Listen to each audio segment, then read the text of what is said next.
Compañeros, compañeras, amigos y amigas, hoy estamos aquí frente a la tumba de Pablo Iglesias Posse, en ese centenario de ese fallecimiento, y no venimos solamente a recordar a nuestro fundador, ¿no?, sino venimos a hablar del jefe, del abuelo, que nos enseñó que la dignidad de la clase trabajadora no se negocia.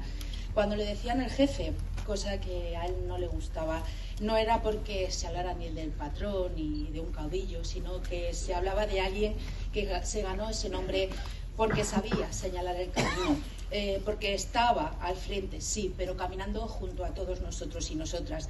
Pablo Iglesias fue nuestro jefe porque nunca se escondió y porque nunca se cayó. Y con el tiempo ese jefe se convirtió en el abuelo, en la figura que nos recuerda que la lucha no es solo política, sino que es humana, familiar y cotidiana. Que el socialismo no tiene siglas, es comunidad, es memoria y es futuro. Permitidme recordar que un episodio de Pablo Iglesias, que en el Socialista, en el que en 1925 recordó, ¿no?, habló sobre la jornada de las 8 horas.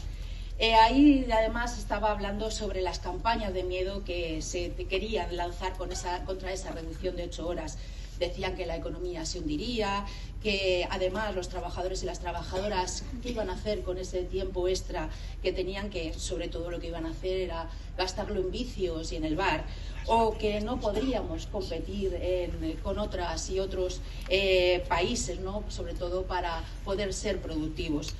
Pablo respondió con claridad a esas mentiras, argumentando que los bulos son el primer arma de las poderosas y de los poderosos contra los derechos de los trabajadores y las trabajadoras. Señaló en ese mismo artículo, además, puso otros ejemplos de trabajadoras, como por ejemplo las trabajadoras de Palma de Mallorca, en el que la patronal intentaba justificar con discursos de necesidad el hecho de que hicieran un exceso de horas que no tenía sentido. Hoy, 100 años después, escuchamos lo mismo, lo estamos escuchando en la prensa, lo escuchamos en la radio, que reducir la jornada laboral es imposible, que encima además la igualdad es cara, que la salud laboral es un lujo y sobre todo que nos ponemos enfermos para no trabajar, que además la cultura del esfuerzo se gana sobre todo cuando estamos en el trabajo, en el puesto de trabajo, y evidentemente que nos enseñó Pablo Iglesias Posse, nos enseñó que son mentiras, que esto es miedo disfrazado de odio y de argumentos. En 1924 Pablo también publicó otro artículo en el que se hablaba de la necesidad de la formación obrera. Decía que la clase trabajadora no debía conformarse con mejorar sus condiciones materiales, sino que debía educarse, aprender y pensar críticamente, porque un trabajador formado es un trabajador que no se deja engañar, un trabajador que no se deja manipular y no se deja arrastrar por el miedo y por la confusión. Hoy, cuando vemos discursos de o conmigo o contra mí, cuando se intenta dividir a la sociedad con amenazas de guerra civil simbólica, debemos recordar esa lección. La mejor vacuna contra el miedo y la confusión es una conciencia crítica. En nuestra comunidad, en esta ciudad, en este cementerio, hemos visto cómo se intenta borrar nuestra memoria histórica. Se nos dice que recordar es dividir, que mirar al pasado es abrir heridas, que lo mejor es olvidar. Pero esos son conceptos que quieren imponernos. El silencio, el de la desmemoria, el de la mentira. Pero nosotras y nosotros sabemos que la memoria es poder, que recordar no es dividir, sino unirnos en la verdad, esa tan ansiada verdad de Pablo Iglesias que siempre llevaba en gala, que conocer lo que pasó no es abrir heridas, sino cerrarlas con justicia, que la memoria no es un lujo, sino una necesidad para no repetir errores.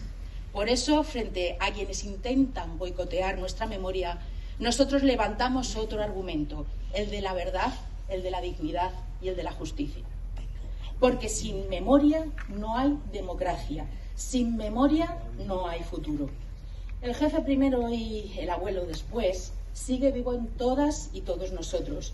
Vive en cada convenio colectivo, en cada huelga que defiende derechos, en cada joven que se organiza, en cada mujer que reclama igualdad y se organiza, como nuestras ganchilleras sujetistas que han hecho ese ramo de ganchillo frente a la tumba de Pablo Iglesias. en cada persona que no se deja engañar con discursos de miedo y confusión. El jefe nos enseñó realmente lo que significa la libertad, que no son otra cosa que las libertades que nos han dado los derechos que ahora tenemos que seguir defendiendo. No los demos por conseguirlos. Me vais a dejar que lea una cita de la primera mujer que acompañó a Pablo Iglesias en una de sus ejecutivas, Virginia González Polo, que dijo: hoy la libertad es una mentira, porque mientras no haya libertad económica, no puede haber libertad política. No somos libres como ellos dicen, solo nos quedan los brazos y esto hay que alquilarlos al mejor postor. Hoy en día en nuestra comunidad, en la Comunidad de Madrid, la libertad existe si te la puedes pagar.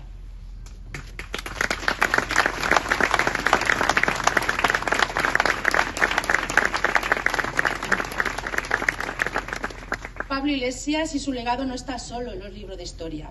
Están en cada lucha sindical, en cada asamblea, en cada pancarta que dicen no nos rendiremos.